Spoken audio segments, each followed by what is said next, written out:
रहम। किस्त number 16। Writer Munib Shah. ये ड्रामा बहुत दिलचस्प और मज़े का है। इस ड्रामे को पढ़ने के लिए चैनल को फॉलो करें।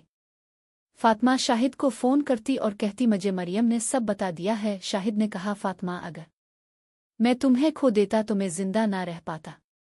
फातिमा ने कहा आपकी वजह से मास को यकीन हो गया और मूसा ने अपनी जान दे दी। शाहिद ने कहा फातिमा तुम्हारी मुंह से आज के बाद किसी और का नाम ना निकले। शाहिद फ़ोन बंद कर देता। फुरकान बिलाल और मरियम के रिश्ते के लिए मान जाता। फुरकान और मरियम अपने घर वापस चली जाते हैं।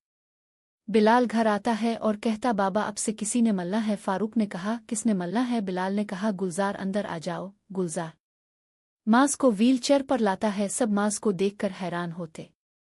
फातिमा भी होती है। माज ने कहा अंकल आपने बजा दें दी। फारूक ने कहा ये कैसे हुआ है? बिलाल ने कहा बाबा मास का एक्सीडेंट हुआ था और वो अब से मुआफ़ी मांगना चाहता है। माज ने कहा अंकल मुझे पता है फातिमा का निकाह हो गया है। फारूक ने कहा माज हमने तुम्हें मुआफ़ किया। माज ने कहा शुक्रिया। माज चला जाता है। जुम्मा को फातिमा की रुखसती हो जाती है। इनम फातिमा के पास आई और कहती अब तुम्हारी वीसा का मसला हो गया है। अब तुम शाहिद के पास नहीं जा सकती और घर को संभाल लो। फातिमा ने कहा ठीक है ताई। इनम ने कहा मैंने काम वाली भी हटा दी है। अब तुम आ गई हो अब पूरा घर तुम संभालोगी। मास की तबीयत भी बेहतर होने लगती है।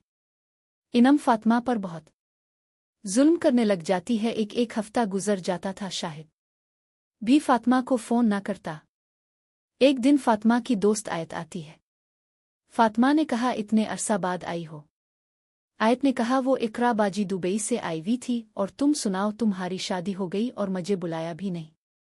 फातिमा ने कहा हाँ बस यार बहुत लंबी कहानी है और अपनी बहन की तस्वीर दिखाओ।